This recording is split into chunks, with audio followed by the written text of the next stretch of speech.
मेरे YouTube channel में आप सभी का फिर से स्वागत है। आज मैं एक नई कहानी के शीर्षक के साथ आई हूँ, भिखारी का आत्मसम्मान। एक भिखारी किसी स्टेशन पर पेंसिलों से भरा कटोरा लेकर बैठा हुआ था। एक युवा व्यवसायी उधर से गुजरा और उसने कटोरा में 50 रुपये डाल दिए, लेकिन उसने कोई पेंसिल नहीं ली। उसके बाद वह ट्रेन में बैठ के गया। डिब्बे का दरवाज़ा बंद होने ही वाला था कि अधिकारी एकाएक ट्रेन से उतरकर भिखारी के पास लौटा और कुछ पेंसिल उठाकर बोला, मैं कुछ पेंसिल लूँगा। इन पेंसिलों की कीमत है। आखिरकार तुम एक व्यापारी हो और मैं भी। उसके बाद वह युवा तेजी से ट्रेन में चढ़ गया। कुछ वर्षों बाद वह व्यवसायी एक पार्टी में गया। वह भिखारी भी वहाँ मौजूद था। भिखारी ने उस व्यवसायी को देखते ही पहचान लिया। वह उसके पास जाकर बोला, आप शायद मुझे नहीं पहचान रहे हैं, लेकिन मैं आपको पहचानता हूँ।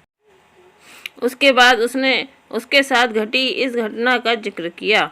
व्यवसायी ने कहा, तुम्हारे याद दिलाने पर मुझे याद आ रहा है कि तुम भीख मांग रहे थे, लेकिन तुम यहाँ सूट और टाई में क्या कर रहे हो? भिखारी ने जवाब दिया, आपको शायद मालूम नहीं कि आपने मेरे लिए उस दिन क्या किया। मुझ पर दया करने की बजाय मेरे साथ सम्मान से पेश आए। आपने कटोरे में पेंसिल उठाकर कहा, इनकी कीमत है। आखिरकार तुम भी एक व्यापारी हो और मैं भी।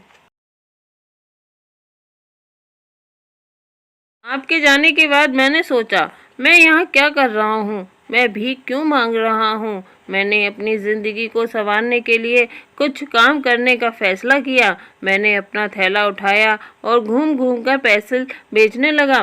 फिर धीरे धीरे मेरा व्यापार बढ़ता चला गया। मैं कॉपी, किताब व अन्य चीज़ें भी बेचने लगा। आज पूरे शहर में मैं इन चीज़ों का सबसे बड़ा थोक विक्रेता हूँ। मुझे मेरा सम्मान लौटाने के लिए मैं आपका तहे दिल से धन्यवाद देता हूँ, क्योंकि उस घटना ने आज मेरा जीवन ही बदल दिया।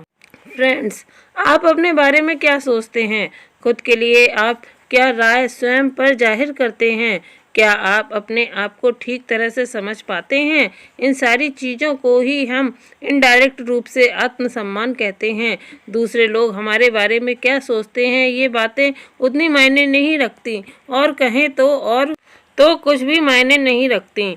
लेकिन आप अपने बारे में क्या राय जाहिर करते हैं, क्या सोचते हैं, ये बात बहुत ही ज़्यादा मायने रखती है। लेकिन एक बात तय है कि हम अपने बारे में जो भी सोचते हैं, उसका एहसास जाने अनजाने में दूसरों को भी करा ही देते हैं, और इसमें कोई भी शक नहीं कि इसी कारण की वजह से दूसरे लोग भी हमारे साथ उसी ढंग से पेश आते हैं। याद रखें कि आत्मसम्मान की वजह से ही हमारे अंदर प्रेरणा पैदा होती है, और कहें तो हम आत्म प्रेरित होते हैं। इसलिए आवश्यक है कि हम अपने बारे में एक श्रेष्ठ राय बनाएं और आत्मसम्मान से पूर्ण जीवन जिएं। तो दोस्तों, आपको मेरी कहानी कैसी लगी? अगर अच्छी लगी हो तो लाइक ज़रूर करिएगा और सब्सक्राइब करना बिल्कुल ना भूलें।